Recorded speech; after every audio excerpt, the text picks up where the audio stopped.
Okay, so good evening, everybody, and welcome to the October meeting of the ZBA and the two public hearings that we have tonight.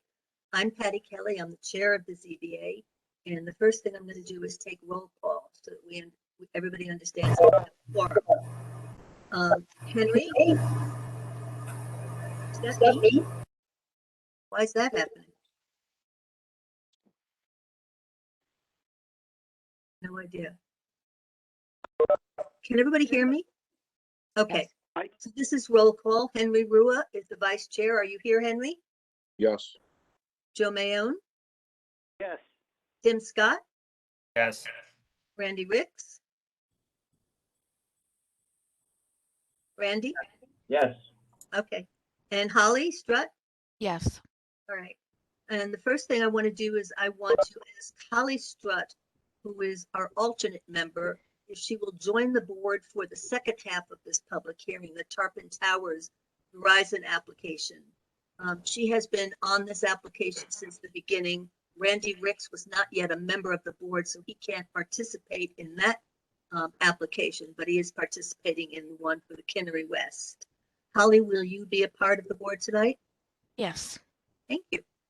And Kevin, would you just explain for everybody online and on the phone how they can participate tonight and about muting and so forth? Sure, Patty. I will be monitoring the chat. If anybody wants to put anything in there or raise their hand in that fashion to be recognized. The meeting is being recorded.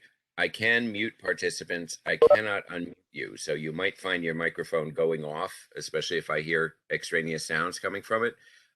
You will have to unmute yourself. If you are on a phone, that's accomplished by toggling *6, both to mute and unmute. And that's it. Okay, so let me just give a couple of the rules as they are, so to speak. We have two public hearings, as I mentioned tonight, and a lot of people that are going to want to speak for one or both of those public hearings. And so I ask you when you speak, and we're starting with the Kinnery West application, to give your name and your address, because we want to make sure that we hear from people who live near the sites. We definitely want to hear from them if they are on the call. I ask you that you be concise and to the point and address only those issues for which the ZBA has jurisdiction. Avoid speech making, we don't need it. Avoid repetition. If somebody says what you've already said, what you're going to say, by all means, give us your name and address and say that you agreed with that person. Unless you have other things beyond that to add. And under no circumstances will we allow any personal attacks on anybody during these public hearings. So let's begin with Kinnery West. Everybody is familiar with what we're doing. We are considering an application for interpretation of the building inspector's June 8th letter concerning the proposed C&D processing at 1752 Route 212. We are not the planning board. We do not give permits. We are the zoning board of appeals. I understand that many of the people who wrote in don't understand the difference, but we are not going to be making a judgment on this proposal. We are simply interpreting the building inspector's letter, which would send this process to the town board.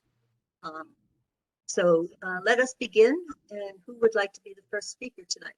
Just raise your hand.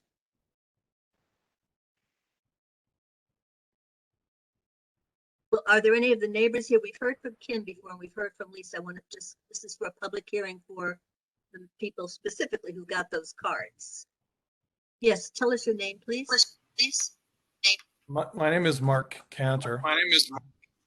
I live at 24 Adams Road, which is right above the parcel, the 5-acre parcel that the Kinnerys would like to use for materials manufacturing. It's not an abstraction for us what this means.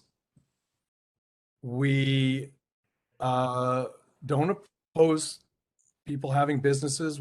I have had 2 businesses here at Saugerties, and but what we do oppose is a repeat of what we endured for many months in 2018 and 2019, mostly 2019. We for several months, the Kinnerys were doing exactly what they have proposed that they be allowed to do. They were screening dirt, crushing stone, grinding stumps. There was unbelievable amounts of noise. Yeah. This is right underneath our home, right underneath our bedrooms. So much noise that in the middle of the hot days, we couldn't open our windows. If we were outside, we couldn't have a conversation with another person without yelling from just, 3 or 4 feet away. It was that loud. The decibel level was unbelievable. The dust that would come up, was also excessive. With our house closed all the time, we had dust coming into the house, and it caused me, particularly with some underlying lung issues, a lot of physical distress and harm to my health. We endured this for several months thinking that it was going to end. We started off having had a friendly conversation with Mr. Kinnery about how he was going to clean up the junk that was down there and, just store a few piles of dirt here and there and come in and out and truck some in and out on occasion, not every day. And I offered Mr. Kinnery to use our bathroom if he needed it, to get water up at our property if he needed it. And I took him at his word, and I therefore was predisposed to let this go and play out. I thought that it was going to end. They were digging the ledge down right below our house. One day they were slamming equipment into the ledge so hard that it shook our house.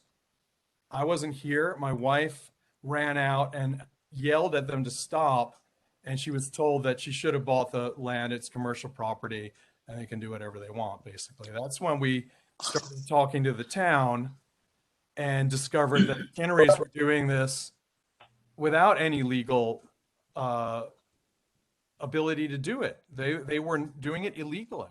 They had no permission to do any of this stuff. They immediately got multiple stop work orders on that property and on the property that they had previously gotten approval for a contractor shed without a public hearing at the planning board. And so the work was stopped. But it went on for months, and we and our neighbors all around it know what it's like to live with that. And it was not occasional. It was often from 7 in the morning into 3 in the afternoon. So on Saturdays, I remember one week where there was a Sunday where they didn't work, and it was just felt like for a brief amount of hours, we had our life back. So that's the impact of it. And, it just seems quite logical and clear to all the residents in this neighborhood, not just us, that the zoning laws are here to protect people from this kind of thing happening in residential neighborhoods. Highway businesses aren't doing this. All the highway businesses in our neighborhood don't disturb anybody. They add to our community. So I don't really, begrudge the Kinnerys of having a business, but I cannot fathom how this kind of industrial level activity that's not zoned for where we are could be allowed to continue or be restarted legally. Thank you, Mark. Thank you. Thank you. Anybody else would like to speak? Yes, sir. Anderson. I live at 18 Artist Road, just across the street from the proposed parcel. I couldn't agree with Mark more. I run a recording studio, and you guys can see what's going on here. Oh, yeah. And that basically the noise shuts us down. And, we just can't tolerate it. I overall object to the industrialization of this neighborhood.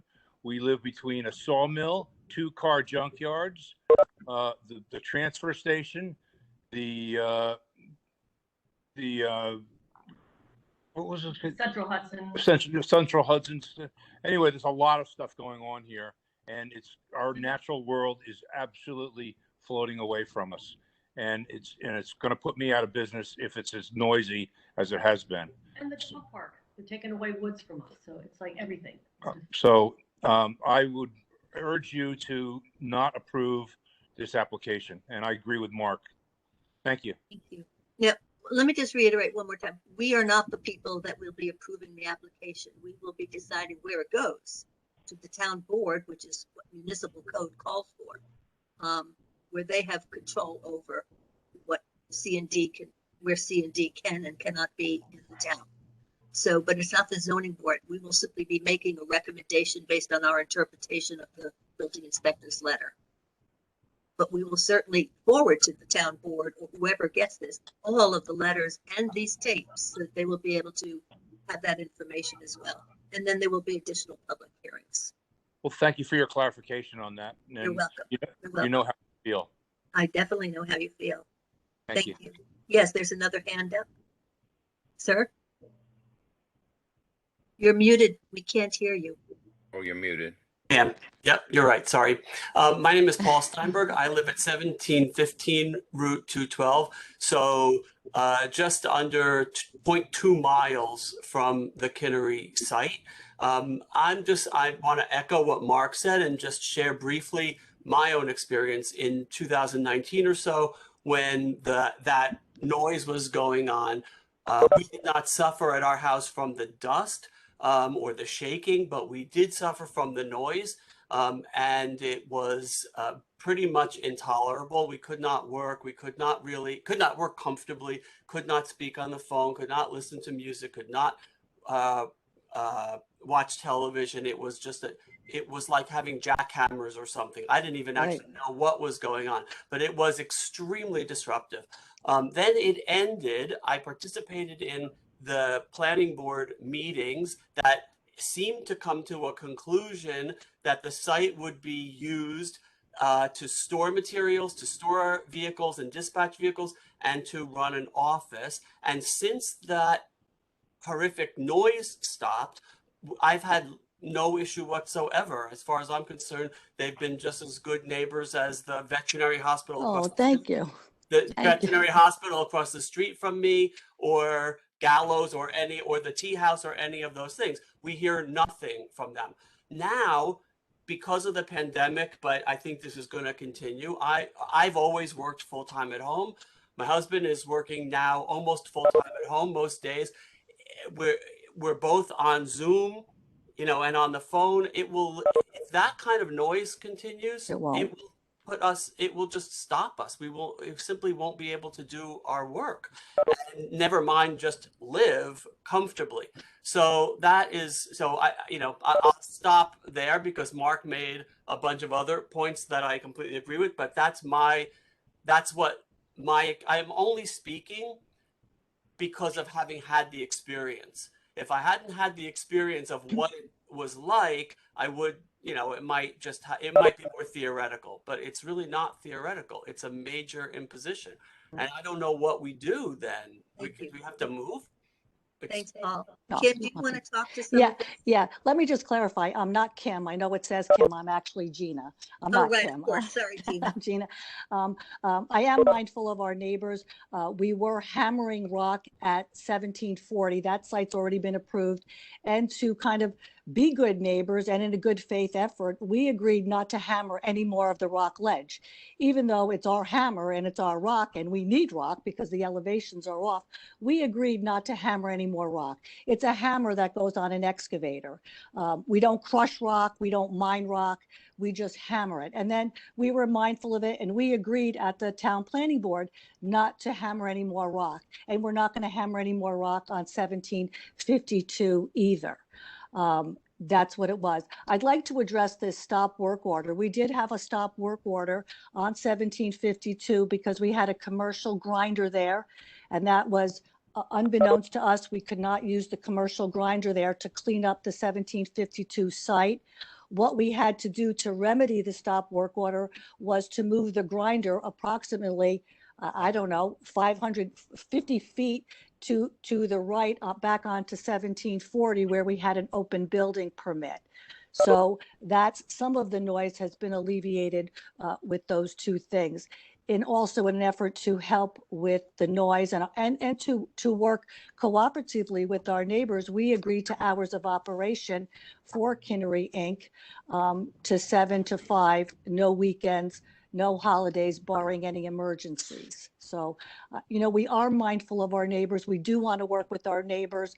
We've encouraged people to come and talk to us if we're being loud, or you have something going on at your property, a party, or I know Heather's on the artist, maybe she's on the artist's tour. We're more than willing to curtail anything we're doing that's causing a disruption. But we are willing to work with our neighbors. At this point, we have also applied, we would like to screen dirt and grind stumps on the property, but we're leaving that to the town officials. If they say we can and we have to apply for a C&D permit, not something we want to do, but we will. And if we're not allowed to do it, we certainly will move on to some other business ventures. Thank you, But- Gina. Thank you. Thank you. Ed, did you have your hand up? Did I see that? Yes. Oh, Okay. yes. Would But you like I'm to? Richard Frisbee. I'm not Ed. Hello, Patty Kelly. Hi, Richard. And hi, Keith. The Kinnerys are lovely people. They always say nice things. And then they push a little bit. And then they come back to you and ask for more stuff. And then they push a little bit again. So I submitted a whole written thing about my history of what this is. We got it. Every member of the board saw it and read it. Excellent, thank you. I was worried about that, but there was a comma, so it was all right. One last question in all of that I will give to everybody here, and I agree with Mark, I agree with Paul. If the original proposal for the property was to mine and turn it into a C&D process, would the town of Saugerties permitted it? And if your answer to that question is, well, whatever your answer to that question is, it should be reflected in the way you ruled this evening for your determination of the definitions of Alva Weeks' letter. Okay. Thank you. Thank you. Good to talk to you. Thanks. Any other neighbors before we go to some of the attorneys here? Heather? By the way, Heather and Mark, we got a really lovely, touching letter from your son, Dante, about this. Aw. Talking nice. about what his life growing up on that property was. Now that he's in college, his concern about you and this issue. So we all got that, and that'll go to the town board as well, and the planning board. Oh, thank you. Thank you. He's You're actually living here again because Well- college is Oh, done. nice. So that's what we do. But I'm going to be quick. I have a fever, and Mark, can you turn that down? And Mark pretty much covered because we live in the same house here. And I don't know if there is a stop work order still in place. I'm not really sure, but I know that at 6:30 the other morning, I was startled by a tailgate and a dump right below me. So I don't know what's going on with that. I've never really been clear on the stop work order. We were never really able to actually see it. I got a fuzzy picture from Alvy. That's been very confusing, but I do know that they've continued to bring loads in and take loads out continuously since whatever stop work order, not stop work order. Yeah, so there's this sound of tumbling riprap, which are the small stones. I just want to clarify this in case anybody's not experienced it. It goes on, there's this conveyor belt that runs constantly with a low hum there's a vibration constantly in the air. And it's like a pillowcase filled with small stones tumbling in a clothes dryer very close to your head. So this is, that's like the most visceral example I can give of what it's like to be in my own home from 7 in the morning to 4 o'clock in the afternoon. When this activity that unfortunately, as my husband explained, we've already lived through. We know it's not like an imagined scenario. We know what this is like. You know, we're very clear on this. And yeah, and it's just I mean, I'm an international artist. I have a working studio here. I've had it for 25 years. I'm working right now on a solo exhibition that goes to Los Angeles. I just had a solo exhibition in Chelsea. I'm in museum collections. It's not like, I mean, I employ people. I'm not just in here, you know, painting coffee cups or something. Not to insult anybody who paints coffee cups, but I mean, this is my livelihood. I have a career at this. I'm recognized, and my husband also works from home, and it's impossible. It's really impossible with that activity to keep it going. We don't begrudge the Kinnerys. It's fine what they're doing. They provide an important service. I mean, we need, you know, people need gravel, people need excavation, you know, we have excavators. I don't begrudge them at all, and it's not personal in any way, but it's just the activity is, we can't live with it. We can't live with it. So thank you. Next, anybody? Yes. Yeah. I can't hear you. I know I'm just here. I'm a neighbor. I live in Saugerties, 718 West Saugerties, Woodstock Road. I've known Mark and Heather for a very long time, and I'm here to support them. And I just feel that if the space is not zoned for that type of activity, it sounds like a nightmare. And it is a nightmare. I want to just hope that it will stop. That's all. Thank you. What's your name, please? My name's Eva Mellis. Eva, last name again? Oh, Mellis, Melas. We And my just- husband's here too, John Bauman. Great. is We on just another- need it for the record. Thank you. Anybody else? I know Miss Emily wants to say something. Emily Svensson had her hand up. Are you there, Emily?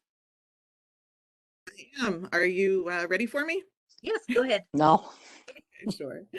I just really wanted to clarify why we're at the Zoning Board of Appeals, because I realize it's a little complicated. I represent Mark and Heather, and we brought this appeal to the Zoning Board of Appeals to appeal a zoning question. So that's what we're here for. It's pretty simple. We're not asking, we know this board doesn't approve or disapprove a project, but what this board can do is decide whether or not this debris processing facility qualifies as an accessory use. That's really the only question we're asking. And it does not qualify as an accessory use. We've given you lots of reasons already, and I won't repeat them, but just to offer a couple of highlights. You know, and the second lot that would be dedicated to a debris processing facility is actually larger than the existing shop next door. There's already an approved contractor shop with storage and everything that was needed already established there. This is a 4.7 acre lot that would have stump grinder, rock screeners, and large piles of raw materials and finished materials. It's bigger, literally, than the original use. But more than that, the impacts are exponentially larger, as I won't reiterate, everyone has already described in detail. And so an accessory use has to be customarily incidental to the primary use. That's what the zoning says. And it's just simply not customary for a construction contractor to have a 4.7 acre material processing facility next door. I sent the board some photos of what you would expect for a construction contractor. It's very much like what the applicant already has, a shop with parking and maybe a few small piles of material, but not a multi-acre industrial facility next door. So as folks have already said, the town wants industrial uses. The town has zones for industrial uses. This is not one of them, and this is not where such a use belongs. So I submitted a letter on September 22nd. I won't get into the details of the legal arguments, but what we are asking the ZBA to decide is that this is not an accessory use to the contractor shop. That's fully within the ZBA's authority, and that's what we're asking for. Thank you. Thank you, Emily. Anybody else have any other questions or comments from the neighbors, from anybody who lives in the area? Patty, this is Mike Moriello. Yes. Oh, How are you? Hello to the board. I just want to clarify something though that was said. I believe that Ms. Svensson said that the ZBA can decide whether this facility qualifies an accessory use. That statement has to be looked at in terms of what the ZBA can decide. As the board knows, but I don't know if the public knows, the board is confined to the statutory construction and the statutory language, which is in the zoning law. The board can't just decide, well, we don't like the project, or we don't like the applicants, or there's people against it. They have to follow the statutory construction and what the law says. So they're confined to that. And my client is not suggesting, and I want to make sure that the public knows this, that they do not have to go through a rigorous seeker review and a rigorous discretionary permitting review before the town board and the DEC and any other involved agencies during the pendency of review. They have to go through all of that if they are indeed determined that this is an accessory use. I have laid out all of our legal arguments with case law and with the attendant analysis, so I won't bore everybody with that. But it's a relatively narrow question, and the broader question would be decided whether or not the project can go forward would be decided during the pendency of a discretionary review. So I just wanted to clarify that. Thank you, Mike. Thank you. Believe it or not, we actually agree on that. It's really, that there would be a full review before the planning board if this were to go forward, but nothing goes to the planning board unless it complies with the zoning. So the question right now is, does it comply with the zoning? And you need to look at the code and what an accessory use is. For all the reasons we've said, it's very clear that this is not an accessory use. Thank you. Any other members of the public would like to say anything on this application? Nobody? All right, before we close the public hearing, I forgot to do the secret designation, so I want to do this now. I'm going to make a motion that this application under secret is a type 2, section 617-5, parentheses C, parentheses 37, secret. Do I have a second? I'll second that, Patty. Thank you. I'm going to do a roll call vote. Henry? Yes. Joe? Yes. Tim? Yes. Randy? Yes. Randy? Yes. And I say yes. All right, so we have done SECRA. Thank goodness.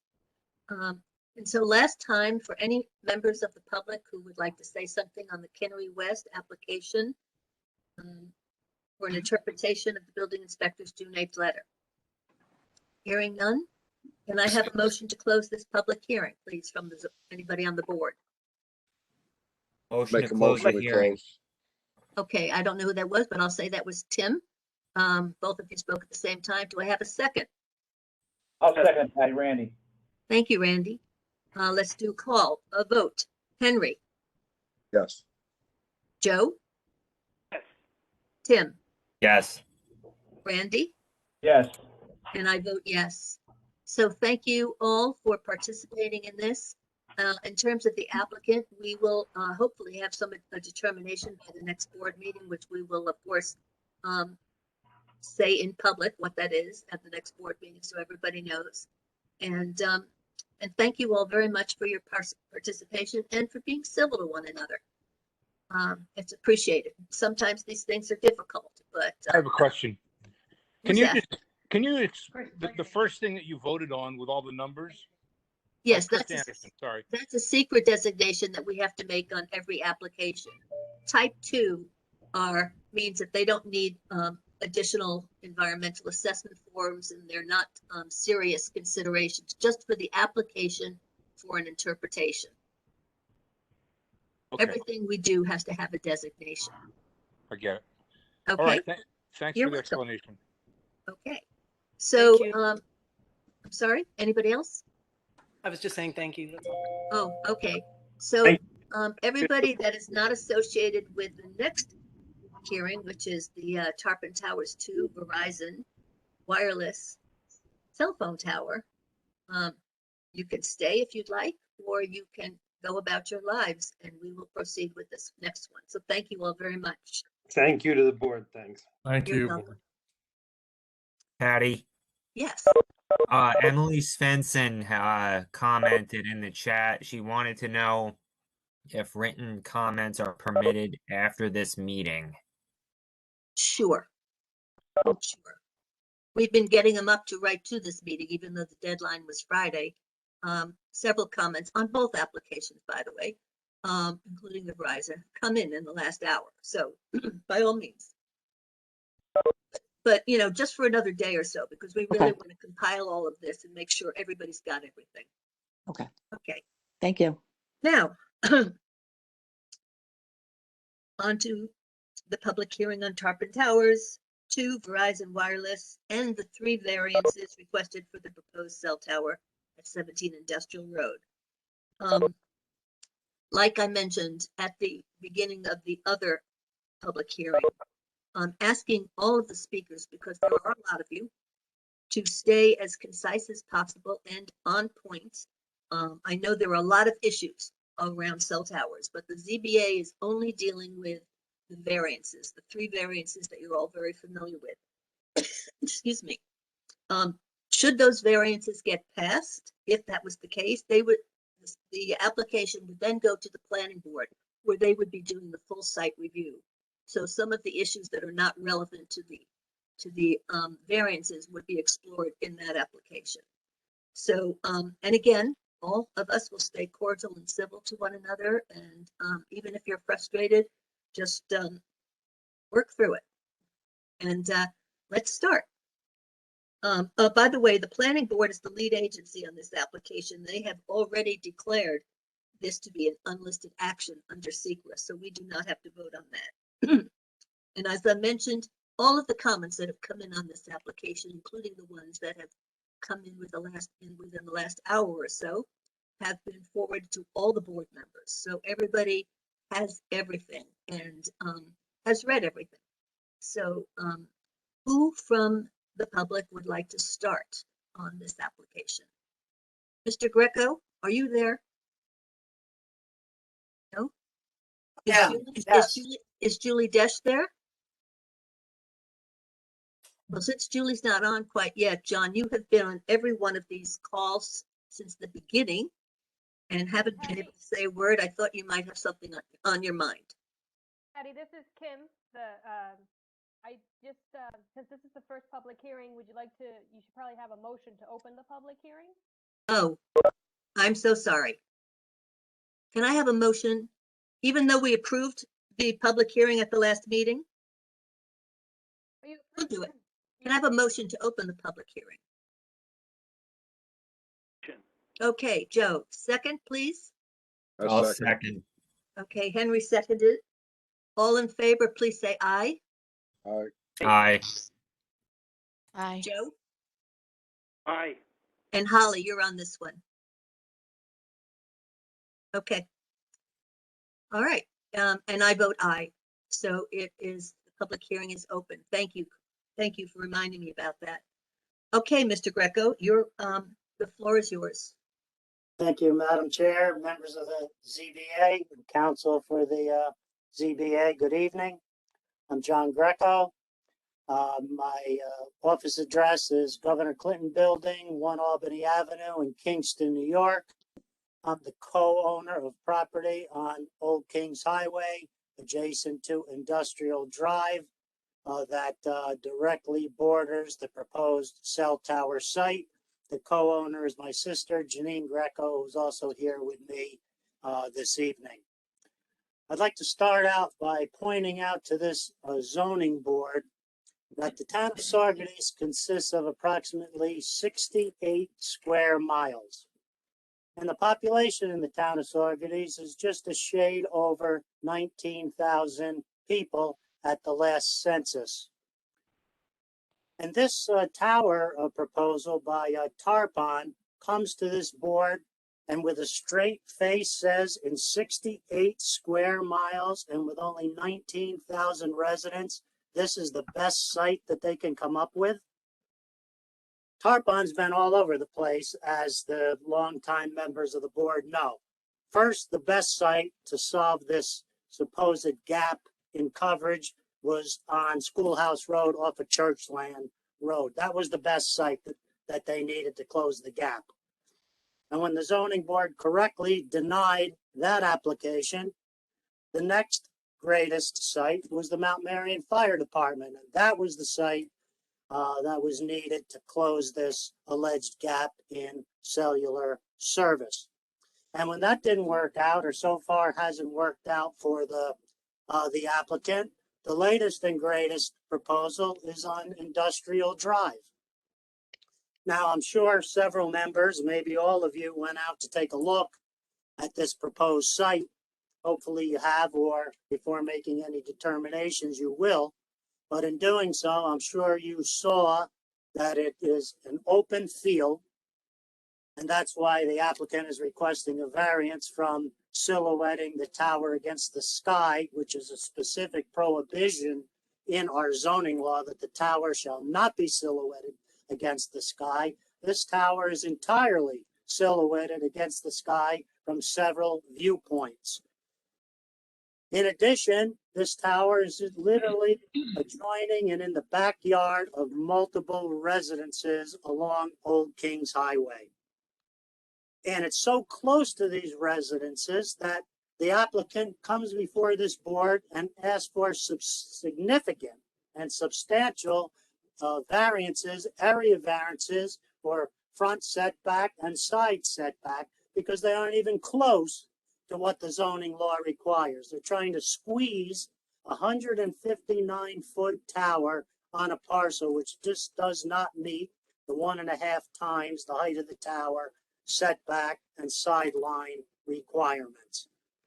Now, in making this determination, and there were several submissions by Mr. Berg, the attorney for Andy Turco Levin, submission by Gordon and Svensson on my behalf and that of several of the adjoining neighbors. The standard of review has been made clear in those submissions, and that is that it's incumbent upon the applicant to show a gap in service, that the proposed location will remedy that gap, and this is the most important requirement that they must show, that the facility presents a minimal intrusion on the community. The zoning law itself tells this zoning board of appeals that this site does not in any way, shape, or form represent a minimal intrusion upon the community. In fact, it's a significant and almost maximum intrusion upon the community, made clear to you by the fact that these substantial area variances are required, that they can't meet the 1.5 time fall zone for the tower. They aren't even close to that. And the particular site actually goes against the provisions of the zoning law in terms of what the office and light industrial district is designed to accomplish. Now, this board knows that we have multiple districts in the town. We have residential districts. We have industrial districts. And the zoning law wisely created an office and light industrial district to act as a buffer between the residential uses and the heavier industrial uses. And in this particular instance, a communications tower, if you read the provisions in the zoning law, and the specific sections have been cited by the written submissions by Mr. Gordon and Mr. Berg. If you read the zoning law, and I have to say this by LA, Mr. Martin, the planner from the LA group, the specific provisions of the office and light industrial zone do not contemplate a communications tower. Admittedly, in the schedule of uses, it's listed, but if you look at the express purpose of the OLI district, communications facilities are not included. It's supposed to be a light industrial use acting as a buffer between residential and industrial uses. Now, the other thing that's extremely interesting in terms of this proposed site is a stone's throw away is a large industrial district stretching north to south almost the entire remaining length of Old Kings Highway to Route 212. There must be 1,000 parcels, if not more, zoned industrial that would be much more conducive to a cell tower than in the backyard of 24 residences along Old Kings Highway. Now, why did Tarpon pick this site? I'll tell you why. Because they want to do it on the cheap. They want a road put in for them, which is there already. They want the land cleared because they don't want to spend any money clearing the land. They want the electricity and utility services right there at the site. Why aren't they going in areas that have no residential uses and would not be a disturbance? If we talk about back to the industrial uses, I contacted Mr. Arthur Green, who owns the old Phillips plant. Then it was Palace Candle. Originally going way back, for those who have been around as long as I have, it was for Oxcube. He owns that building, and included in the building is the water tower. And Tarpon Towers hasn't told you this, but they approached Mr. Green. They approached Mr. Green about siting a tower, either antenna on the existing water tower or something in the area of the water tower that would not be intrusive because we already have a high 80 or 100-foot water tower in that area. Mr. Green would welcome the antenna to be put on that water tower, or he would welcome a site along the New York State Thruway at the Phillips plant that he now owns. But you know why Tarpon's not going there? Mr. Green told me that because they refused to pay the rent that he was asking for. So Tarpon wants to come in. They want to give the owner in the OLI $1,000 a month, if that, maybe less, and intrude upon all these residences because they don't want to pay for what it would cost to site this tower where it belongs, which would be in the industrial zone. There's another site in the industrial zone owned by Mr. Livermore. He would welcome, he adjoins the thruway, which this tower should. He would welcome the negotiation and placement of that tower there. But again, Tarpon doesn't want to go there, and I don't know the specifics of any negotiations with him. They may or may not have even contacted him to see what his interest would be. That I don't know. Now, we're talking about doing things on the cheap. Where's the drive data in this application? We have propagation maps. You know what? Propagation maps are created on a computer, and anybody can make a propagation map to show any gap that they want to show, or to show any closure of any gap that they want to show, simply by adjusting the parameters on the computer. The gold standard for determination of the extent of the gap and how to fill the gap, and the case law is replete with this, is drive data. Where is it? Tarpon hasn't done it. They haven't even had the ZBA's engineer, Mr. Grafe, detail study of this location. The detailed study that Mr. Grafe has on the table is a block or a block and a half away at the Mount Marion Fire Department. Where's the detailed study at the industrial drive location to their tower? Mr. Grafe has told you, without even looking at this in detail, I don't know about the height of this tower. It seems awfully high. You haven't justified why it's so high. And why have you only limited your search area to a half a mile? You know why? Because they decided where they wanted to put it, and then they bootstrapped their argument. Well, if we're going to argue that this is a good site, we have to limit our search area to half a mile. The zoning law, and we cite the provisions in the zoning law, this zoning law requires the applicant to have a 2-mile radius search area. And this applicant waltzes in here with a 1/2 mile. And they asked the board to grant 20 or 25% variance from the requirements of the zoning law. So they say to this zoning board, oh, this is allowed in the OLI district, so you need to apply the zoning law. They want you to apply it in that respect, but they don't want you to apply what the parameters are that the town board in enacting the zoning law created. And those parameters set forth what the sideline and setback requirements are, and they are way under those requirements.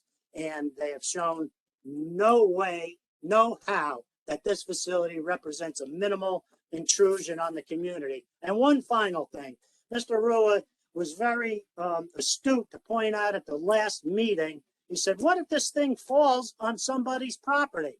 What are we going to do then? Do you have insurance coverage? Truthfully, I have to tell you, I'm not worried about this thing falling on somebody's property. I'm worried about this thing falling on somebody. This tower is to be located right next to an office building. I believe they do satellite communications and supplies. They have employees going in and out of there all day, working there all day, parking their cars, driving in and out of the road. If this tower falls, you know what? Somebody's going to get killed. And as Mr. Berg cited, multiple instances in which towers have fallen or antenna have blown off towers and gone for significant distances. And everybody knows here that our weather is getting more and more severe. And we can all argue about why that's happening, but I think it's undisputed that it's happening. We're having tornadoes, we're having microbursts, we're having hurricanes, and this thing is all set up to fall on somebody and kill somebody. And you know what? This board is responsible to make sure that cannot happen. So I thank you very much for your time. I have great faith in this zoning board. I have often commented that the best board in the town of Saugerties is a zoning board of appeals. It always has been. I believe it will continue to be. And I ask that you please uphold the tradition of the zoning board of appeals that's been established since day one. I think Mr. Rue has been on this zoning board since day one also. Established since, Pretty close, John. Yeah, that's been established since day one, and kick this application out because frankly, it's outrageous and it should not be approved. Thank you. Thank you, Mr. Greco. Anybody else would like to speak to this application? Yes. Hi there, Julie Hi. Dash. Hi. Julie, hi. Hi, thank you. I live at 793 Kings Highway. My family has owned the property here since the 1940s, so it's stayed in our family, and I reside here currently. I was reading about the office and light industrial use zoning, and I don't feel that a commercial tower is in the best interest of the neighborhood. This is a residential neighborhood with, as Mr. Greco said, upwards of a dozen homes, and this tower would be directly in our backyard, and it is right up against my property, and the variance that's being requested is right at my property line. What I understood from the zoning, and they did a balloon test back in May, and you just saw the balloons. That would be my view every day in my backyard is a steel tower. It doesn't go with the status quo that is required by the office and light industrial use zoning, which is that the steel tower changes the existing character of the surrounding area. I agree with Mr. Greco and everything that he has said. The photos that were provided online, specifically photos 10, 16, 21, which was the front of my house, photo 33, 34, and 36, all clearly show the balloon right in the silhouette of the skyline. The several properties right in my neighborhood, the Grecos and the Smiths and the Moores, that would be our view from our backyard on a daily basis. And that is not what this neighborhood wants. Certainly, we think that cell service is important and the coverage area for Mount Marion Park, et cetera, but there are areas along the corridor that would not impact the residential area as this would. So for that reason, I think that the variance should not be granted for, it's so close to my property. I don't agree with that, and I don't think the zoning board should allow that. The other concern I have, and several real estate agents have spoken to this and written letters also, that the property values in the area, if a person is given a choice about buying a property in the area, they will not choose a property that has a cell tower right in its backyard. They're going to look elsewhere. So I fear that like other neighborhoods that have had cell towers or other high frequency towers placed in their neighborhood, property values drop by 7 to 20% as per the records that show that. So for those two reasons, I think that the zoning board should not approve the variances. So I thank you for listening. Thank you, Julie, and thank you for sending your letter and the photos. Thank you. Next, who else? I would like to say something as well, if I can. Sure. So I want to echo what Julie Desch was saying. My name is Eric Amaral. Could you tell us your name, where you live? Yep, I'm Eric Amaral, Amaral, and I live in West Hurley, New York. Do you have a microphone? Sorry. Is it not on? No, we can hear you. You're in West Hurley. Sorry, yeah. So I've been a realtor for 21 years, and I also went to the balloon test, and I can also pretty much back up everything Julie Desch just said. Being a realtor for 21 years, buyer psychology, when you are showing property and your visual is part of a cell tower, those buyers do not want to live anywhere near that. And I can also attest that if you are looking at a cell tower, it absolutely will bring down your property value. No question in my mind at all. After 21 years of doing this, I know what buyers are looking for. I know what they want, what they don't want. And I just want to make it clear that these things are usually not in sight of a house. And there's a reason for that. For some reason, this applicant is trying to move forward in an area where a lot of residents will be affected. So I just want to make it clear that as a realtor for 21 years, I echo everything that Julie Desch just said and everyone else so far. Thank you. Thank you. Next speaker. Kevin, are there any people on the phone who have indicated they'd like to speak? There's nobody on phone and chat. Just so people know who are on phones, if you hit *3, that will raise your hand. I do see Andy Turco Levin has her hand up. Andy, you can go ahead. Okay, thank you, everyone. First of all, I know you're all volunteers, and I want to thank you for that. I too serve on the Zoning Board of Appeals for the town of Ulster.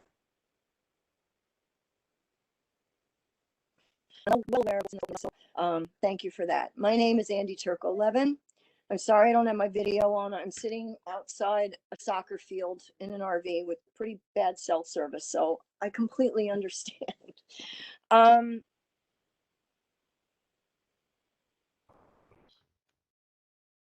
We don't hear you, Andy. I'm my attorney, Mr. Bertie. Can you hear me? You keep going in and Can you out. hear me? Yes. I'm going to let somebody else speak, and then I'm going to call in over the phone, okay? Okay. Okay. Okay. I'll do that. Hello? So let somebody else go. Hello? Go ahead. Yeah, my name is Mike Cressito. Oh, hi, Mike. Hi, how are you? Good. Could you give us your address? You live near the tower site, correct? So I live at 801 Kings Highway Okay. between Julie Desch and John and Jeannie Greco. I am a realtor full-time for 16 years. So I'm going to reiterate what Eric said in regards to value. And I'm going to say that the study that Julie quoted as a 7 to 20% impact on value, that study is from 2006. Nowadays, the impact on value is far, far greater than that. I would say that the tower, which is roughly 200 feet from my house and 8 times the height of my house, would reduce the market value of my property to absolutely zero and render it completely unsellable. I heard you say that there's no seeker requirement. No, there is a secret. The planning board is the lead agency on secret, and they have determined secret.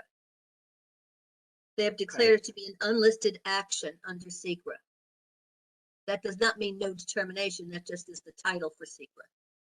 But they do have to undergo a review. Of course. Okay, because I see a lot of wildlife on my property that, you know, I'm sure are going to be negatively impacted by having a tower in the area. Yes, and they'll be holding a public hearing just as we're holding public hearings. So I sent video from my property showing just how tall and ominous this tower would be directly behind my property. I assume you have the video and the static photos that I took. Yes, everybody on the board got them. Okay. So obviously I'm concerned about the impact to value. I'm concerned about the proximity to my property line.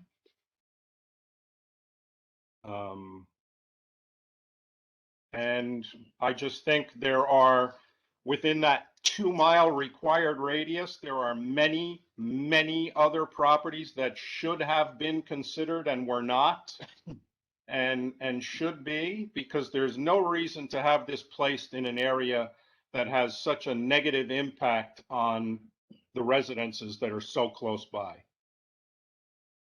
Thank you. Would anybody else like to speak? Yes, please. Wait, there's a gentleman, This Ray is Smith. Andy again. Okay, Go Ray, ahead, will you whoever's let- speaking. Okay, Andy, go ahead, and then Ray, you'll do next. Okay. Go ahead, Andy. On the phone. If you can hear me? Are you able to hear me? Yes.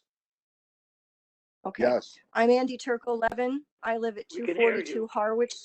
Okay, I'm speaking. I live at 242 Harwich Street. My husband and I own 51 and 54 Industrial Drive, the vacant property that is to the north of 17 Industrial Drive. I became aware of this whole situation back in November, wrapping up my work with the planning board. We are ready to break ground soon on a 17,000 square foot dog training facility and event space for animals. And I started to listen in on the zoning board when I found out that the zoning board had directed the applicant at the top of Industrial Drive. Why don't you look there? I know as a zoning board member, it's not within our scope to make suggestions where specifically to look. So, that's my one concern. My attorney for a lot of others, but I want to talk about the negative impact that it could have on my business. I haven't even opened my doors yet, and I'm worried about the frequency can be heard from these dogs. Dogs have hearing that we don't hear. Verizon may say not, but what happens to all the other applicants and all the other renters? So I'm just really worried about that. It's not smart planning. The setback variances make no sense. I'm so worried that somebody walking their dog, somebody driving in and out, going to one of my events is going to get taken out with a piece of ice. I'm worried that the people who are working over at Marketech, who walk up and down Industrial Drive on their breaks every day, I see them. I'm worried for them, for their safety. And most importantly, the homeowners. The OLI was not meant for this. This is not a buffer. There is no benefit to the community, to the town, to the neighbors for this variance. And I'm only speaking specifically to the variances tonight. Should you, which I hope you do not, allow this to go through to the planning board, these variances are not within, are very unreasonable. Verizon, where they should be looking up in the industrial zone. There's a lot of opportunity, and I just feel that it shouldn't be done at the detriment to the neighbors. You know, if the industrial drive developed properly as it was meant to be developed, it's only going to squash any further development. So thank you very much for listening. Thank you, Andy. Ray Smith? Thank you, Patty. Okay. Is it okay to call you Patty? Sure. Oh, okay. So I got Mike here sitting with me, joined in on this WebEx meeting. I live at 783 Kings Highway in Mount Mary, and I live next to Julie Desch and Cliff Sauer on the other side. Unfortunately, Cliff's a farmer, so he can't really take the time out to do any sort of video chat. It's basically a 24-hour job. My main issue with this, you said to try to keep things a little bit brief and try not to repeat things, Well, but I want you to speak your mind, but if somebody's made the point, you can simply agree with them. yeah, I'll But try go not ahead. to repeat it. But I think, you know, it's basically it's a consensus amongst the property owners down here that we're not against communications or improving communications. We're against where it's being placed. And we all know, and I'm sure everybody on this page has a cell phone. However, to make these cell phones work, we need proper placement of the towers.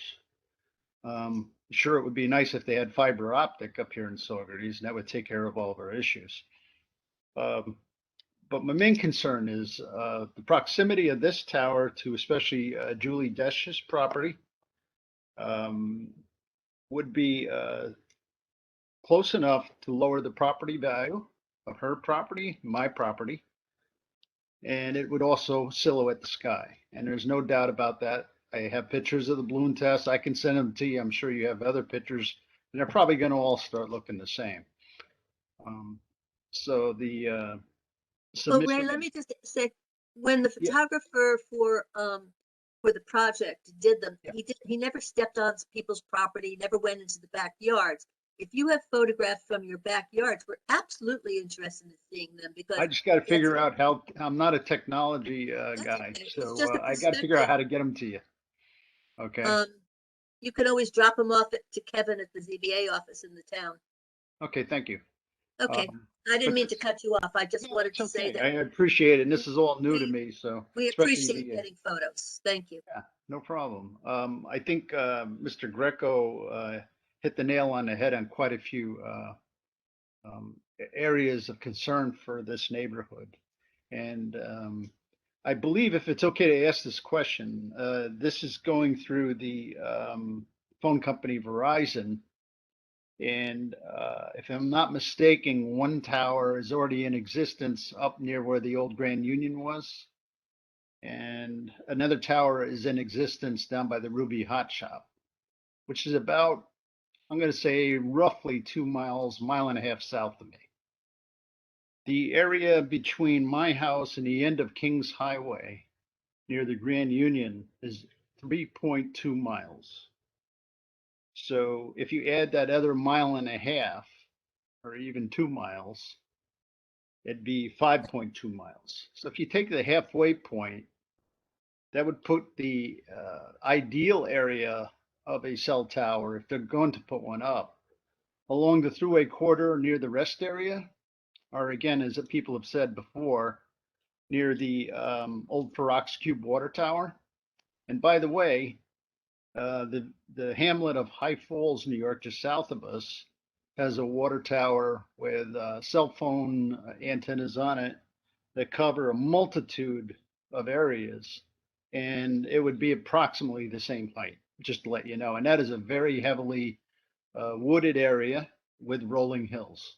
As a matter of fact, with mountains. And their cell phone reception went from basically 1 bar all the way up to 5 bars. And I've been there as recently as 2 days ago, and I can vouch for that. So in a nutshell, we know that the area is zoned for light industrial, but we've kind of been hit hard already in the past, stuff that's already been grandfathered back when our grandfathers were alive. For example, Solite. And we don't really want to be hit with stuff that's sticking up in the sky, that's unpleasant to the neighborhood. And quite honestly, there's been times in the past when I've thought about moving to downsize into a smaller house. And I really hate to think about the depreciation of my property with this tower looming in the background on a tour. That's about all I have to say. Thank you for your time. Well, thank you very much, Ray. Are there any other neighbors or any other members of the public? Ron, are you putting your hand up? Oh, no? Okay. I'd like to speak if I could. And who is that? I couldn't see. Robert Berg. Okay, Mr. Berg, go ahead. Good Tell us who evening. you're representing. Good evening. I'm Robert Berg. I'm the attorney for Andy at Turco 11. She's the property owner of 51 and 54 Industrial Drive. There are two properties located within several hundred feet of the proposed cell tower at 17 Industrial Drive. As Ms. Turco 11 said earlier, she strongly opposes the tower application. It egregiously fails to meet, one, the goals of the Town and Village of Saugerties Comprehensive Plan, two, the Town of Saugerties Zoning Code, and three, the legal standards under New York law for a public utility seeking to construct a facility under the so-called public necessity test. I've already provided several submissions to the board, which I want to make certain are part of the public record. These submissions include my email that I sent to the members of the ZBA on May 7th, 2021 at 6:36 p.m., expressing my client's vigorous objection to the application on numerous substantive grounds. That particular email attached my correspondence with Scott Olson, the applicant's attorney, describing our communications during April 2021, in which I identified 5 specific alternative sites within the town's industrial zone where the applicants would be able to site their wireless communications facility adjacent to the thruway, not next to residences, and they'd be likely to accomplish their goal of reducing their purported coverage and capacity gaps without engendering community opposition. The applicants never showed any interest in considering any of those sites. On September 6th of 2021, I submitted a 19-page letter to the ZBA, which responded to Mr. Olson's August 24th, 2021 letter to the ZBA. Mr. Olson's letter contained numerous misleading and incorrect statements, which my letter corrected the narrative, and I also provided the proper legal framework pursuant to which the ZBA must analyze the application, and that's the Rosenberg test. Mr. Olson and I both agree on the proper legal test here. That test requires the applicants to bear the substantial burden of demonstrating with evidence, actual evidence, gaps in its service, the location of the proposed facility which will remedy those gaps, and most importantly, that the facility presents a minimal intrusion on the community. Now, the town's RF engineering consultant, Ron Grafe, accepts the applicant's analysis that Verizon has a significant gap in service in this area, plus capacity constraints, and he agrees that the location of the proposed facility will remedy those issues. I don't concede that, but note that Mr. Graff does not accept the argument that the applicants need a tower of 159 feet in height. He appears to believe that a tower of 120 feet can solve the problem.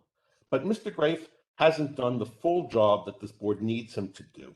Mr. Grafe admitted last year, almost a year ago, at the October 5th, 2020 hearing, that he's never considered any alternative sites besides the Mount Marion site, and now, which the board has already rejected, and the 17 Industrial Drive site, which he's done an analysis for currently. So for Mr. Grafe, the only question has been, what's the shortest tower at 17 Industrial Drive that will solve Verizon's coverage and capacity problems? That's the wrong question. This board has not tasked Mr. Grafe to consider the critically important third factor of the Rosenberg test, that is, whether the facility presents only a minimal intrusion on the community. As my September 7th letter goes on to explain in great detail, the 159-foot tower at 17 Industrial Drive presents an enormous intrusion on the community for many reasons.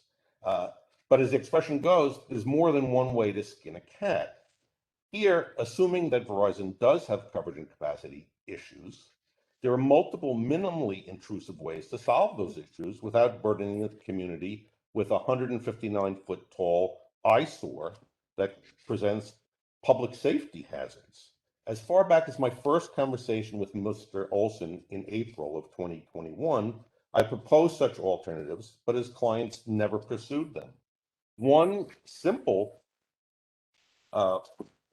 possibility would be to attach antennas atop the existing water tank at the end of Sinnaspall Lane, west of Kings Highway, and then build another small cell facility adjacent to the thruway, say a half a mile south of that location, followed by another small cell facility adjacent to the thruway in close proximity to the Mount Marion Park.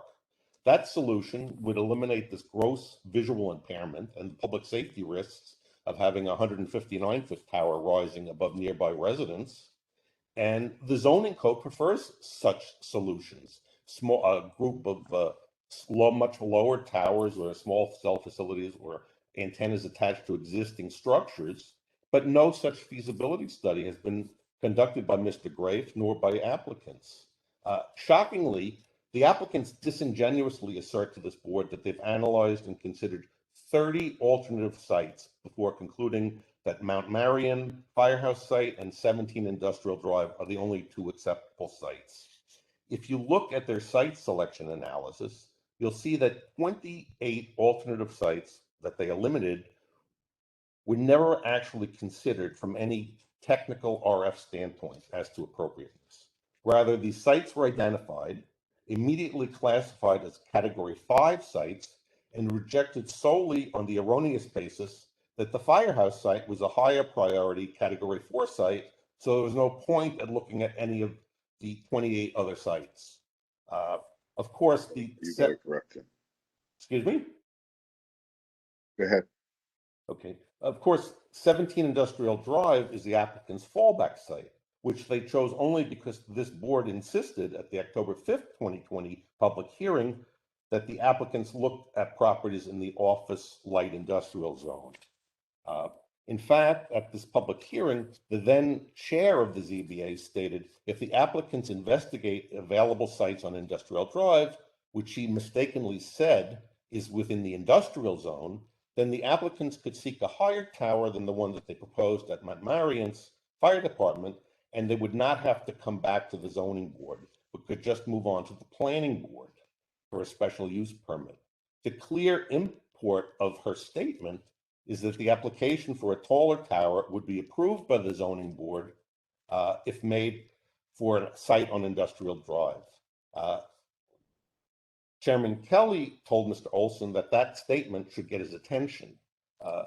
That directive by the ZBA and the statement by the ZBA were really arbitrary and capricious because it burdened the property owners on including numerous residential property owners surrounding a single street, Industrial Drive, with a proposed 159-foot tower without any reasoned articulated basis by a non-technical expert board member, non-technical board members. I mean, without any real analysis, technical analysis, they said, go look at Industrial Drive and if you can do it there, you'll get your approval. That's really not appropriate for a ZBA to do, again, to direct the applicants to a particular street, one street in a town of 68 square miles, and say, if you pick a site there, you'll get your tower and it'll be higher than the one at Mount Marion Fire Department. What the ZBA should have done at that hearing was require the applicants to consider all appropriate sites and all possible solutions within the town, and especially within the industrial zone, where such a tower would be expected to cause the least intrusion upon the community. And again, if the applicants had proposed a series of smaller cell facilities up and down the thruway, no one would complain. They'd be visually very basically invisible to the community along the thruway. And you wouldn't be having this hearing today because this thing would have gone through a year ago. For these reasons, the board must deny the application. You know, Thank you. Thank you, Mr. Berg. I just want to clarify something for you. I have no intention of defending myself, but I am going to defend Ron Brave. It's not his job as the RF engineer consultant for the Zoning Board of Appeals to go do site reviews and try and find alternative sites and then do RF engineering on those sites. That is so outside the scope of what we hired him to do.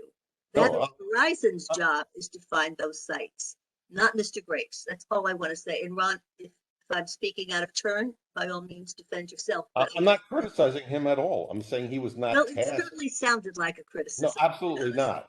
I'm Okay. not criticizing his analysis. I'm saying he should have been tasked to at least investigate or require, you should have required. That's not his. Ron, why don't you, let Hang Ron on. speak for this.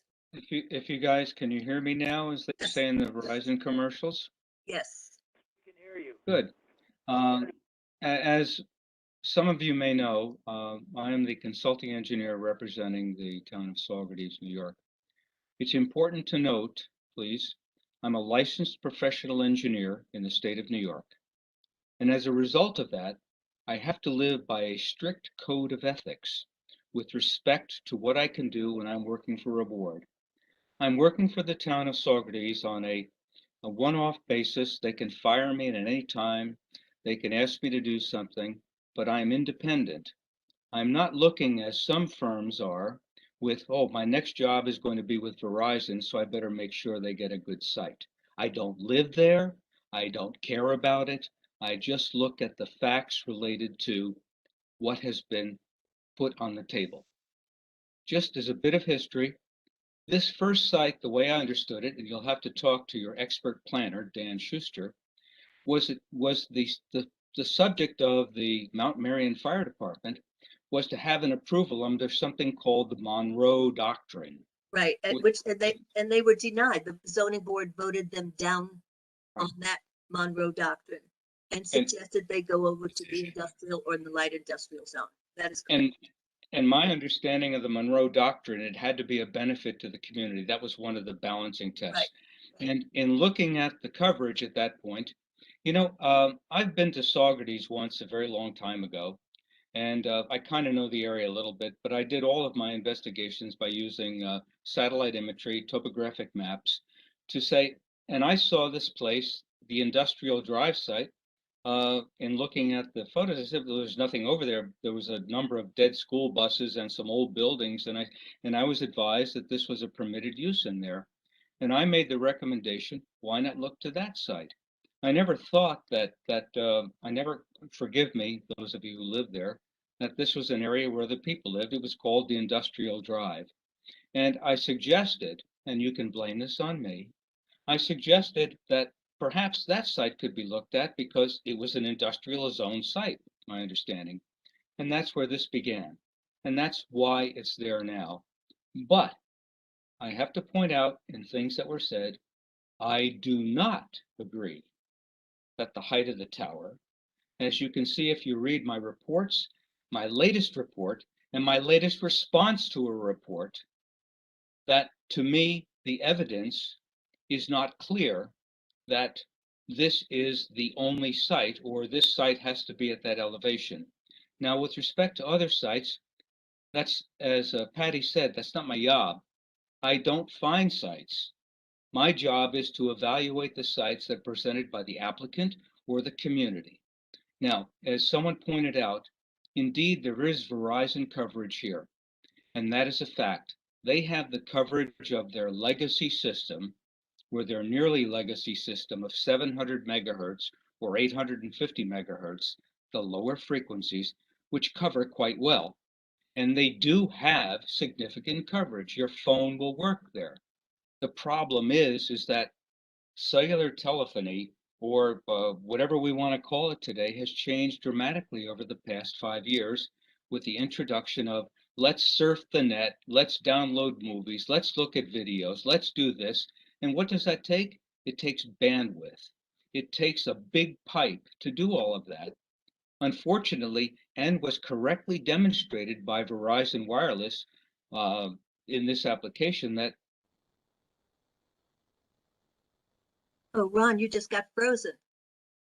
in their series were called, I think they call them the mid-band frequencies, to achieve this because they have much more bandwidth. And when you look at the coverage of those, because they're higher frequencies, it's challenged. And it might take something else to do this. Once again, I'm just relying on the facts. Now, they have demonstrated, well, they have attempted to demonstrate that the site at the Industrial Drive site, whichever site that may be, I know there were a couple of them initially, the one that's chosen now needs to be a certain height to provide the service. I am not in total agreement with that if you read my last report. I think it needs more study. And if you will also read my reports to the board, I think particularly one dated September 30th, I'm still looking for, as someone pointed out, where are the actual drive tests? Because I disagree with Verizon on this, with my colleague there, who, by the way, is an excellent engineer. He's no fooling around. He's a good guy. That they don't want to do drive tests, and I can understand that. It's costly, and they say today with their advanced models they don't need that anymore. But I've always called the drive test as the nearly gold standard. To me, the gold standard is when this guy's out there in his car, walking around. Can you hear me now? Does the phone actually work? And does it work all the time? That is the ultimate test. But drive tests are very, very helpful because they demonstrate two things: the coverage of the existing system, whether it be at the low band or the mid band frequencies, and the coverage of the proposed site, whether it be the low band and the mid band frequencies, at various heights, whether it's 155, 145, 135, or 125. We've seen some of that, and I have a report. I think my last report, I did a quick report, I think, Patty, on September 30th, when I said, yeah, well, he did, he did answer me, but we missed something and we may need something else. So I point that out to you, that I don't find sites. Yes, in some instances, I've recommended sites to boards when it's intuitively obvious that, wow, there's another location. I've never looked at water towers here. I don't know where any of the sites you're talking about because they weren't presented to me in the application. What was presented to me was the original site that failed because of this Monroe balancing test, in my belief, and then an alternate site that I said, hey, there's something up there. Does that mean there isn't another site? I don't know that. But the important thing to know is that, in my professional opinion, unbiased, Verizon has a demonstrated capacity need for something in the area. That's all I have done. I have not signed off on the fact that this is the minimum height to do that, the maximum height to do that, or anything else. And I regret that I even said I saw a site called the industrial zone. I just should have kept my mouth shut and said, yeah, it doesn't work. But I was attempting to help your board and help the applicant achieve something. So please, there was a lot of room over in the industrial, in that area, and you had no say in where they picked to put it. I didn't, no. And just remember my ethics. I understand that. You can say anything about you, but never question, please, my integrity. I am working solely for this board, and I will do anything I can for this board, or you as the community who supports this board, to ensure that coverage is achieved and it is a site that appears to meet the needs of the community, which, by the way, is not my job either. Okay? Thank you. I just want to make sure that I am totally independent. Thank you very much, everybody. I'll be quiet. Any other people who haven't had a chance to speak yet from the public? No? Mr. Olson, is there anything you want to say in response to anything, or Mr. Crosby, before we end up closing this down? Yes. Sorry. Any board? Okay. I apologize. I'm a little slow with the unmute button. I think the one thing I want to focus on And I think I agree with what Mr. Berg and Mr. Greco said about the public utility variance standard. That is, as this board is aware, we've advised the board in the past, the traditional variance standard does not apply because Verizon Wireless is a public utility for zoning purposes under the Rosenberg case. It's been that way for the last, I don't know, 25 plus years. The public utility standard has actually been in place since the 40s and 50s or so.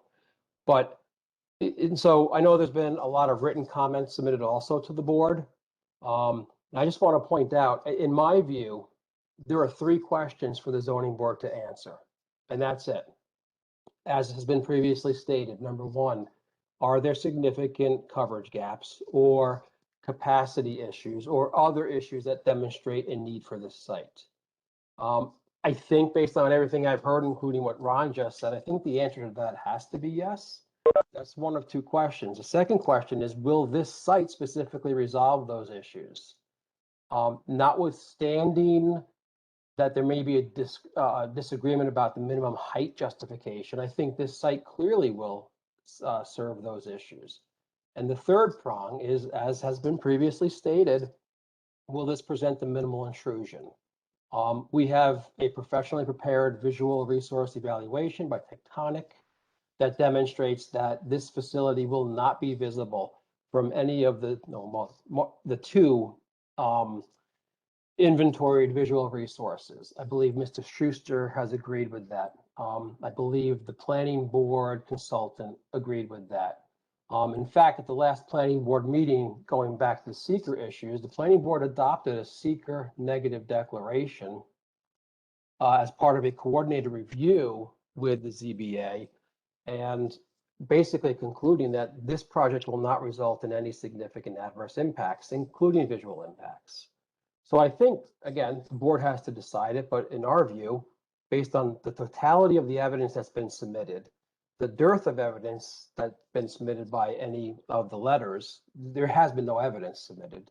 Although there have been some pictures submitted, but I think when you compare them to the professionally prepared document, I think it's clear that one stands out above the other. But those are the only 3 questions this board really has to look at. Property values, even though we did submit a rather extensive market study that looked at actual data sales, that's not an issue before this board. It's just not. It's not part of the public utility standard, and it's not part of seeker. Determining whether this is the best location for purposes of a zoning district, that's not before this board either. The town board has done that already because we are in the OLI district. And again, notwithstanding what Mr. Greco's consultant submitted, I think we got it late this afternoon. The OLI district very clearly is an appropriate district for this use. I think there was a reference to some tables in the zoning law, but the specific tower regulations expressly state type 5 towers can be submitted or can be built upon approval of a special use permit in the OLI and I zoning districts.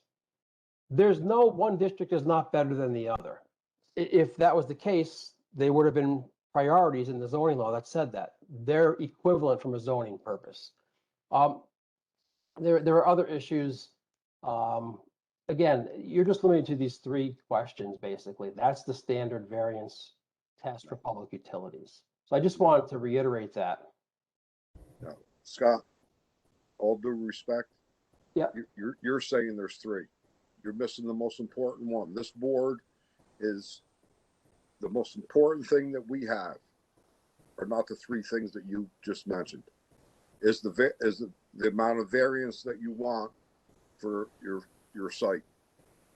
To me, that's the most important thing. That's what we are. That's what we consider variances. Okay? Where you proposed the original site, you're 40, 50 feet off of what you originally proposed. At the 11th hour, This is self-inflicted by Verizon, not by the zoning board. You and Verizon and whoever you hired for a consultant couldn't realize that there was a wetlands. Well, that's not our fault. You had to move the site. Okay? Correct. So that's what I'm charged with, is the variances are overwhelming as far as I'm concerned. Well, And I'm going to say that publicly, whether you like it or the board likes it. I don't, I'm giving you my professional opinion from being in the business for 35 years. So when you say there's only 3 things that we are charged with, you're speaking out of your corner, so to speak. You're not speaking out of what we're engaged to do. With respect, sir, it is what you're engaged to do according to the law, and I'm just trying to reiterate that. You don't have to agree with me. That's fine. I The don't law agree is with very you, sir. clear. I understand that, but the law is very clear. You actually heard Mr. Greco and Mr. Berg state the same thing. And so I'm not trying to be argumentative. I just wanted to reiterate what the law is. You can choose, Nor am I. and I appreciate that being you're being honest to let the record I'm know. being honest with you. I'm not being argumentative. Good. But you're missing the one critical point that this board is charged with is the variance. That's what we're actually charged with. Correct. As far as your frequency, we don't know frequency. That's why we hired Ron. As far as where that signal goes, we don't know where that. I'll be the first one to say that. That's why we got Ron. We go back and we talk to Mike. Mike tells us this. Ron listens to it. He says, yeah, I agree with you. No, I don't agree with you. So we take those two at their professional level and we digest that. But ultimately, you're going from something that there was very little variance to now there's major variances. And it's detrimental. I'll be right up front with you. What I'm sorry, I'm just want to make sure I'm clear. What was the very little variance? What are we talking about? 17 industrial? On your original proposal on industrial, where the site was, where the tower was originally, until you discovered that there was a wetland. It changed 40. It did. It changed 41 feet as a result of the wetland, Yeah. So which actually, in a sense, was a benefit because we previously needed 3 setback variances, and now we only need 2. Oh, Scott, don't say that. You're talking about the side of the place where the neighbors are, where the homes are. That's the one that's impacted now. But, I know. I'm not. That was a big What difference. It was a big What I'm difference. saying is well, unfortunately, the wetlands are where they are, and if we could be in them, why did you just realize that now, Scott? You well, have professional engineers. I'm hearing Ron get criticized by Berg and by everyone else. Have you been to the site? Has Mike's been to the site? I want to ask that question. I've been asking this here now. Have you, either one of you, been to the actual site and seen it for yourself? That's the first time I was asked the question. In all honesty, no, I haven't been to the site. No, I've asked it. I've asked it probably on the elevation. If you remember, I asked on the elevation 4 months ago. Elevation and inspecting the site are 2 different questions. You did ask about the elevation. I agree with you. And I said to you, if you went to the site, you would see it yourself. But I never asked if I assumed that you were there. My mistake that I did, I took that assumption. But my point being is, why don't you make it a point? Go to the site and then tell me and tell this board that what you're saying is realistic. Well, our engineers have gone to the site. For the attorney to go to the site, honestly, Where's the engineer? Where is the engineer? Is he here tonight? Steve Matthews, are you there? Well, yeah, they've been to the site because they do what they call a 1A survey, which is a certified survey. So they have to be at the site. We stake the site for the benefit of the ZBA. Steve, are you there? I guess not. Scott, this is Brett. This is Brett McGillen. I've been to the site, Mr. Rua. Who's this? Brett, I'm the applicant Tarpon from Towers. Tarpon Towers. I've been to the site, Mr. Rua. In fact, I ran my machine so that at the request of Patty, she could go back to the location of the tower. And we were there. Do you have a We- question that we you were would want me there. to answer about the site, or I'm not sure what you're driving Yeah, at, Steve, sir? Steve Matthews is on also. I'm the engineer who signed the plans and procured the survey. You're saying that the wetlands, no one knew the wetlands were there until what, 3 months ago? Yeah, that's Sir, correct. I'm not. All I hear is that you look at maps, you do everything off of maps, off of topo maps and everything else.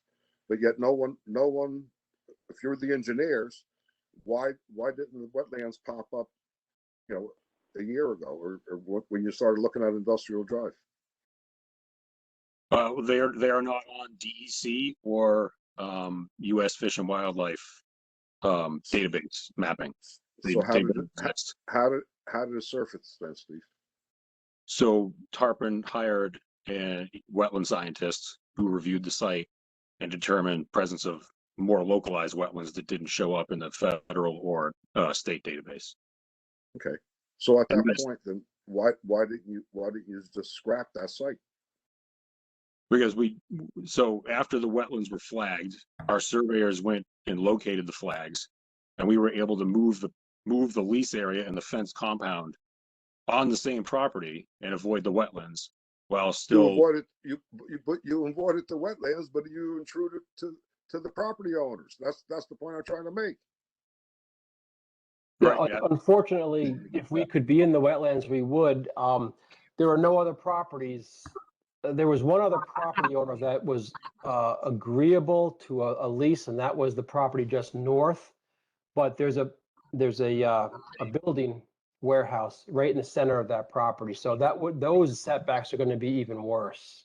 And we have an obligation to provide the minimum setbacks as we can.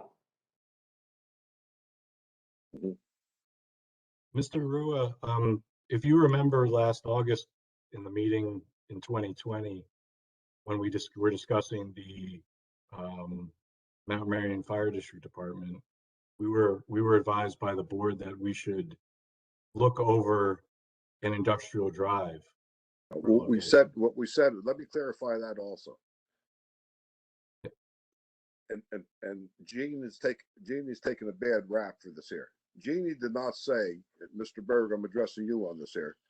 Jeannie did not say, well, go to Industrial Drive and you'll get the tower and we'll approve it. Jeannie, number one, I served with Jeannie now for, I don't know, probably at least 10, 12 years prior to her being the chairman. I was at the meetings. She would never say something like that. She did say, and I agreed with her, go up the road 500-600 feet and you're getting into the industrial zone from there. Okay. So then someone did mention, well, Industrial Drive starts it.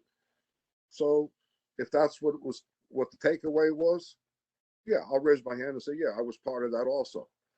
But not, go to Industrial Drive and it's like a slam dunk. That's not what was said.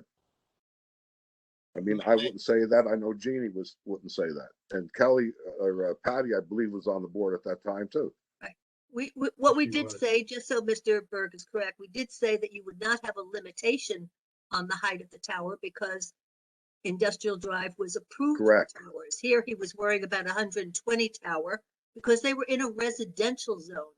And the last thing they wanted to do was put a tower in a residential zone. And the neighbors there also were severely impacted by that tower. And we did say 500 feet up the road is an industrial site, an industrial area and a light industrial where towers are permitted. And that the planning board is the one that would be approving those. So we did say that to him. We didn't tell him where to go, obviously. Right. We wouldn't tell him to go in the back of the neighbors, that's for damn sure, excuse me. But we did, of course, and I don't feel bad about telling them that they should go to the industrial zone or the light industrial zone because that's where towers have to go. And we said that. Don't want them in residential areas. The zoning law calls for them to be there. So I make no apology about that, and I don't think anybody on the board would either. But May I just as far as, clarify the as record? far as where it went in the area, not our, that's Verizon and Tarpon job is to site the tower. Our job is now to review that tower and determine whether or not the variances they're requesting are reasonable, or are they going to have too much of an impact? And that's our job, and we'll do that job with due diligence. Thank you, Sure. members of the board. I appreciate it. May I make a statement briefly? Sure. Okay. I listened to the tape, the videotape of the October 5th, 2020 meeting today. At 1 hour and 44 minutes into the videotape, that's where the former chairman made her statement that basically if you go to the Industrial Drive site, you won't have to come back to the zoning board. You'll be able to go to the planning board. And As long as there was no variances. As long as there are no variances, that's absolutely true. She was not, that was She's a 100% correct. I'm just directing you Yeah. to the timestamp on And the that's what I videotape. just got to tell Mr. Olson. I think for We're contextual, charged with the variance. And Can you follow where I'm going with this? Yes. I understand what you're saying, but in any event, that's where I got, you can listen Right. to it. It's right there at Yes, one yeah. 1 hour and 44 minutes. No argument, Mr. Berg. Okay, the second thing I want to comment on is Mr. Olson's analysis of what minimal intrusion is under the case law. I totally disagree with. It's completely appropriate for you to consider visible intrusions, the visual variance that's necessary for you to grant, property values, alternative locations are all appropriate considerations for you under the case law here. So while he's trying to make it a very open and shut case, all you're supposed to do is consider these setback allowances and the silhouette analysis. You go far beyond that when you consider what constitutes a minimal intrusion here. Property values are definitely a consideration under the case law. I think it's clear. You've heard testimony, or not testimony, you've heard public comment by brokers who are affected. My client is also a broker. She's put in a written communication to you saying the real estate values will be depreciated by such a tower at that location. The visual evidence, she submitted photographs of balloon tests where it's clearly obvious to suggest that there's no visible intrusion here is just ludicrous. I mean, you can see these photographs and videos from people showing this 159-foot high structure in the middle of an open field. It's visible all over the place. And one other question, one other issue that's very important here, particularly with these setbacks, that where a tower could fall or pieces of an antenna can fly into residences and other buildings, is insurance. Mr. Olson has never given you a straight answer on what type of insurance and how much Verizon and Tarpon Towers have. They have no insurance for any property or personal injuries that result from wireless radiation risks because it's unobtainable from them, from Lloyd's of London or any other insurer. There is no insurance available to them for those types of risks. And what are the limits of the insurance that they're going to get for any property damage or personal injuries from items flying off the towers or a collapse of the towers? They don't tell you. They say, we've got enough. Verizon is a big company, but who knows what kind of limited partnerships or entities actually are applicants here. And Tarpon Towers is not a very deep-pocketed entity. So what are the insurance availabilities here? That's a very important question. Actually, in the material that Mr. Olson sent us about outstanding issues, and I know that you got it because I forwarded it to you, he does address the insurance thing. What was disappointing is that the insurance didn't cover anything happening to the neighbors' houses or properties, if I'm correct, Mr. Olson, but it does cover what happens on the site. No, but he doesn't tell you what the limits of the coverage is or provide copies of a policy showing what the language is. And he doesn't answer the question about wireless radiation risks ever. well, because, Yeah, but did you because hear first what she of all, just said? Yes, I know what she's referring to. I've read the letter. we were asked to, Mr. Brewer asked us this, said, what kind of insurance do you have? I said, we have general commercial liability insurance. And what was my concern, Scott? I said, Your I said concern to was you, I asked you, would the neighbors be held harmless if any damage to their properties? What you told me, oh yeah, no problem, we have an insurance. And then we said, okay, you're going to follow up with it. And then you sent the letter to Patty stating that, no, they were recovered. That was going No, to be my that's not next what, question. no, with all due respect, you asked specifically, would the neighbors have an additional insured status? And that's not how the insurance industry works. The neighbors, the insurance is available to the neighbors if they are damaged by any of the acts or omissions of Tarpon or Verizon Wireless. They are protected, but it's not appropriate to issue them specific additional insured status. It doesn't work that's not the way the insurance industry would work. But I'm not but asking there the is, insurance industry. I'm asking Verizon. and I said, yes, our insurance is available if through an act or omission on our part, it damages the neighbor's property or a person is injured. And so that we've answered that question. Mr. Berg is just trying to backdoor a health effect No, argument by let's just saying address that, Mr. Olson. And I know we can go back and forth on it, but Patty just alluded and read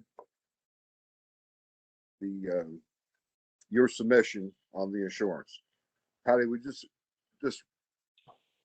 reiterate what you just said. Well, that it not, covers the property where the Verizon tower is going to be. It covers that area, but it Right. doesn't provide insurance to the neighboring properties. But Mr. Olson is saying that they could make a claim. Am I understanding you correctly, Mr. Olson, that they could make a claim against the Yes. company? Okay, so You- you're not you- providing the insurance, but they can make a claim. And I'm looking for the letter specifically that I Yeah. sent to you, but I also don't want to take up all your time. Yeah. Here it is. I just want to make sure I'm clear of what my memory was. Yeah. Okay, so my response, and I'll just read it verbatim. Both, it's not too long. Both Tarpon Towers, Roman numeral 2, and Verizon Wireless, collectively the applicants, will maintain general commercial liability and property insurance for the site/use to insure against potential personal injury and property damage related to its proposed use. Certificates of insurance listing neighboring property owners are not appropriate since there are no contractual relationships between the applicants and the neighbors. This is entirely consistent with current insurance industry practice. Moreover, the lack of certificates of insurance for neighbors has no impact on whether the relevant insurance policy would cover damage or injury caused to an adjoining property owner's property or personal injury caused by the tower facility. So, Patty, exactly what you summarized is correct. Right. But Okay. what are the limits that you're going to provide? How much insurance is going to be available? It's not relevant because insurance is not a zoning issue. Did your client have to provide insurance for her special use permit? And the answer is no, because it's not a zoning issue. But we still, as a courtesy, wanted to respond to Mr. Rura because he asked the question, but it's not a zoning issue. It's a meaningless response. You're not telling them what the policy limits are. It's not meaningless. It's relevant. If it's either a zoning issue or it's not. I think it's a zoning issue because it deals with the intrusion into the community if you're not protecting people from the effects of your operations. Then we can just disagree, I guess. Okay. Okay. Thank you.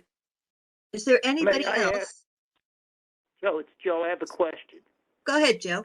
If the tower, if we grant a variance and provide that the tower will exceed that distance and fall onto a property owner's house or something, is now the town liable? yes, by us granting the variance. That's where I'm going with this. That's why I said, and I keep on reiterating. So the town would be liable. If the tower was where there was no variance, that's what Jeannie was referring to, and what I refer to. Yeah, you won't be coming back to us. So what is the biggest reason that you came back here? Because of variance, and we were. You needed variances. You needed special use permits, and so that being said, if we're going to basically be part and parcel of a potential accident onto someone else's property, I want those people insured. And if you don't want to insure them, well, then you have to insure the town of Saugerties. Hi, And this is John. This is John Lyons, one of the counsel to the town. I just want to say that it's not clear whether, in the situation that was described, whether there would be any liability on the part of the town. Municipalities enjoy immunity. In many respects, it's a complicated question. We'd have to drill down on it to describe for you exactly what the limits of your liability would be in that kind of situation. So I don't want it to be taken as a town liability to be taken as a given for the purposes of the discussion that we're having right now. Holly?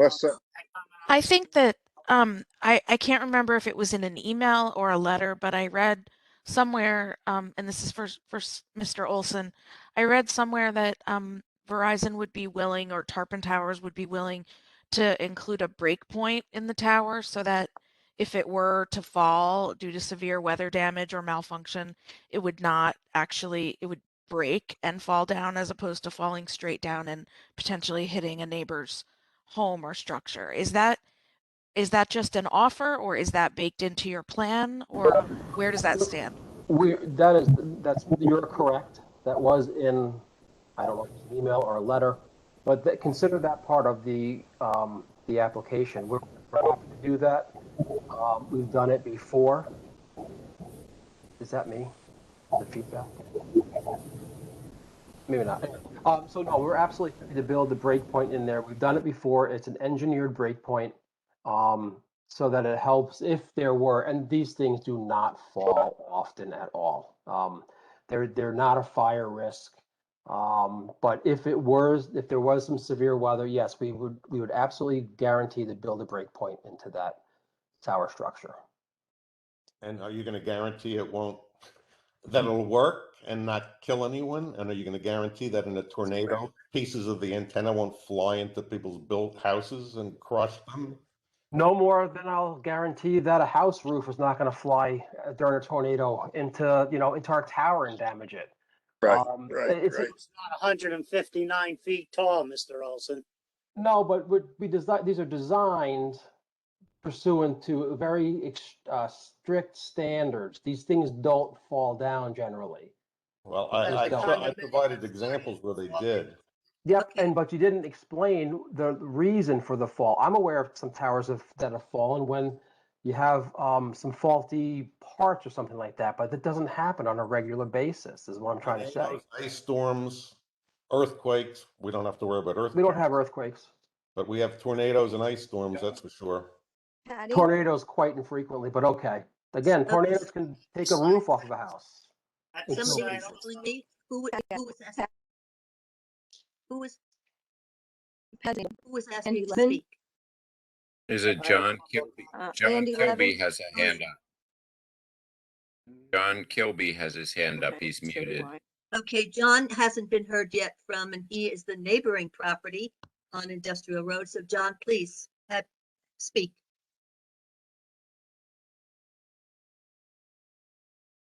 He may be muted, Henry. I muted him because he was giving feedback, but he Oh. can unmute himself. John, you can unmute yourself and speak, please. Can you hear me now? Yes. You can hear me. Okay. Mr. Olson brought into my application, when you first directed to Industrial Drive, I indeed submitted an application. We went through a process on my particular lot. The first area that was going to be put was alongside the building, and I indicated to them that it wasn't acceptable. It was too close to Andy's lots next to me. The second area that they proposed was at the rear of the building, which was far too close to the building for my operation or anyone's operation. And then they finally agreed to a site next to the Belgian block building at the rear, the very rear of the site. And indeed, the plan was included in one of the meetings that was shown. And I thought if it was going to be on Industrial Drive, it's probably one of the better sites. Obviously, I'm biased. But the reality was it's in front of that stand of trees there, and it would hide it somewhat. I do agree that on 17, I mean, it's just far too close to the neighbors. It's just horrendous sighting. And the sighting of the barrier of trees to the rear of the antenna doesn't even protect the neighbors. It's on the wrong side, and it would never grow to any height that would hide it. So, but unfortunately, my 50 years of business, I've never come across an agreement where your tenant stipulates everything you can do with your site or whatever. So we put forward an agreement to them, and that was the end of it. So I just wanted to make those points clear that we did go through a process on that site, and it's a pity that but even on 17, wherever they put it, it's going to be far too close to the neighbors there. And I just wanted to put my comments in, having been there since the site was developed as an industrial area. Thank you. Thank you, John. Pat- Okay, are there any Patty? other people who have not spoken yet who would like to be heard? Anybody who's on the phone? No? Okay, Andy, give you the last word then.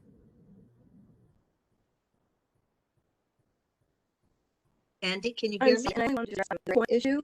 Yes, I can. Can you hear me? Can you hear me okay? We can hear Yes. you. All right, I'm sorry. I only wanted to point out that where the break point of the tower collapsing is a safety benefit for everybody. I am worried still in the bad weather with ice falling from a tower that high on a windy day. It could fly for quite a distance. And my operation is going to start at 7 a.m., especially when you've got the mornings where the ice is changing. That's when ice really starts to fly. I'm more worried about those things that are out of the control of the tower itself collapsing. That to me is much more of an issue, and you know, it has a higher risk to me of happening.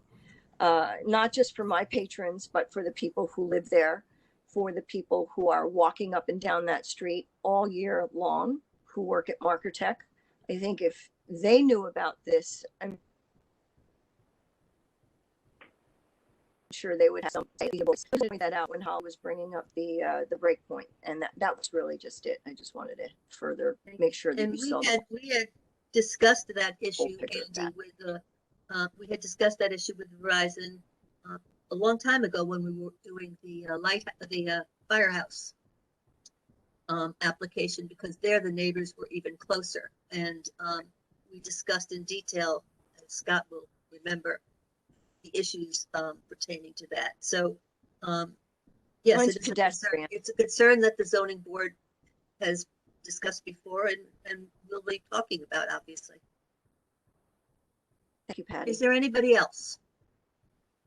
I wanted to just, I don't know how many people are still on the phone, but several of the letters that we got complained that cell towers don't pay taxes, and so therefore it's a detriment to the town to have these. I wanted to just address that because I did call the assessor and asked him to send me information about taxes that cell towers pay, and his answer to me was that they do indeed pay taxes. Valuation is based upon how many companies that share that tower. The range in value in our town for towers is between $132,500 and $234,000. That's not the tax, that's the value of the towers themselves on which they pay taxes. So for anybody who's still listening who asked that question, I just want them to know that indeed towers will pay taxes. If that makes anybody happy. So if there are no more comments, or nobody feels that they're having to leave the meeting without having their say, please speak up now. Otherwise, I'll ask for a motion to end the public hearing. Hearing none, can I have a motion from the board to end the public hearing. Patty, can I make a suggestion? Yes, The board has received a lot of information tonight. As you said in the beginning, they also received a lot of written comments fairly close to the meeting, even though they had a chance to read yes, them. very close to the meeting. They might not have had a chance to digest it. I think it might be, my suggestion would be perhaps hold this public hearing open so that the board has a chance to digest the comments from tonight. Again, there was a lot of information that came in. That way they're able to ask the applicant some more information or questions that they may have at the next meeting. All right, So if, excellent idea. may I make a suggestion? Sorry. I think the board could still ask us questions if the public hearing was to be closed tonight. The purpose of the hearing obviously is for the public to submit their comments. They have been submitted in writing as well as verbally. And so again, I know some of the comments came in a little late, so maybe all the board members haven't had a chance to review it, but you know, the board still has the opportunity to ask us any questions after the hearing's closed. Well, I concur, Patty, with Kim's suggestion. I understand what Scott is saying, but I think some of the questions that the board members may have may be questions that you may want to direct to members of the public that have made comments and submitted comments at this meeting. All right. Also, this project is complicated, as you can tell from the testimony and all the different issues that are being presented. And this application has been around for a long time. I don't think it's out of order for the board to make 2 public comment opportunities available. The public has been watching these meetings since the application came in, but they haven't had a chance to comment before tonight. And there's a lot, as Kim said, there's a lot of material. You may want to read that material and think about questions that you may have for members of the public before the public hearing gets closed, perhaps at the end of the public hearing session at the next meeting. Right. Is that usually standard procedure for the ZBA to ask questions of the public? No, but Sure, why not? In order, Scott, in order for information from the public to be properly part of the record, it needs to come in during the public hearing portion of the review. And it also is fair for those questions to be aired in a public forum. And so that's the basis for our recommendation. Okay, okay. And all I'll just say, we do have the shot clock. I think it closes next November, I believe, the next meeting. well, next month, Yep. but Well, we'll have Scott, we'll have a conversation with you about the shot clock. We're very aware of that, and I think that you'll agree that the board's been very, very diligent in pursuing its review of this application, and the board will continue to do so. It's undoubted that there's a lot of material and a lot of comment that's been submitted as part of this application. And as part of that diligent review, the board wants to go through that comment and digest it. Excuse me, Patty. yes, Yeah, I'm sorry. Mr. Olson, just briefly here. Mr. Olson indicated there was 3 things that the Zoning Board of Appeals had to consider. Might I add a 4th? That the Zoning Board of Appeals represents the people of the United States, more specifically, the town of Saugerties residents. He forgot to mention that. And that's why we're here tonight. That's why we're giving input. And that's why the residents of this community, their voices are to be heard and everything's to be analyzed. And we ask you for the right decision on this and denying the tower. Yeah, I agree that absolutely the public has the absolute right to be heard during the public hearing. I'll respectfully disagree that the zoning board represents any specific party. I think their job is to look at the law, apply the law to the application and the facts. Thank you. You're 100% correct, Mr. Olson. And that's one exactly of the what things that I I think intend John to do. brought up that I agree with, that as we read this voluminous amount of material and really get a chance to get into it, we will have questions for you, Mr. Olson. We may have more questions for, but then that may prompt additional questions from the public, and I think it's wrong to shut them out. We'll leave it open so that if the public who attends can ask additional questions or make comments on some of the comments the board may have after reading all of this material.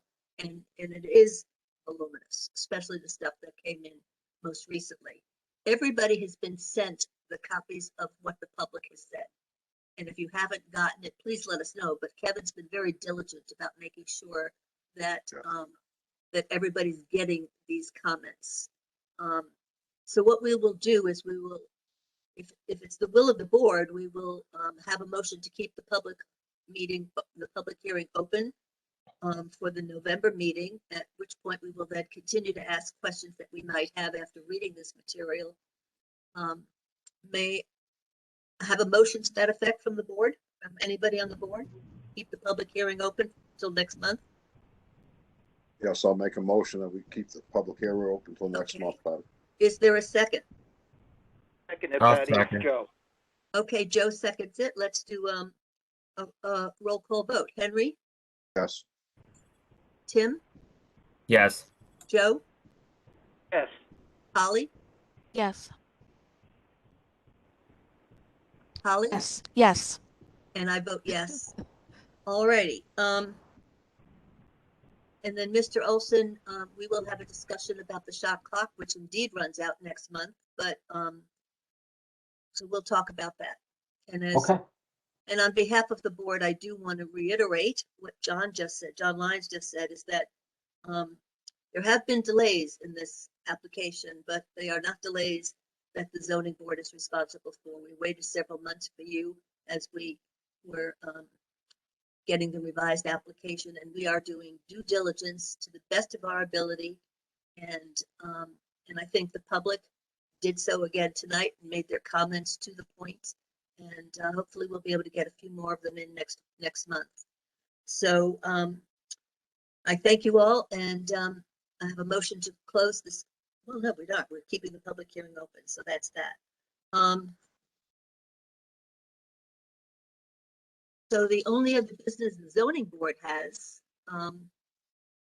is to approve the minutes, please, of September 7th. I make a motion to approve the minutes. Do I have a second? I'll second it, Patty. All right, can I have a vote? Henry, Yes. Holly, Yes. Tim, Yes. Joe, Yes. and well, there were two, but that's good. And I vote yes. Is All Randy right, with? is there any other business that we need to conduct before we close for the evening? Anybody that we can think of? All right, could I have a motion to adjourn? Motion to adjourn. Second? I'll second it. We can do a voice vote. Everybody say aye. Aye. Aye. Aye. Okay. Thank you, everybody, for your participation, and we'll do it again next month. Thank you. Thank you. Thank you.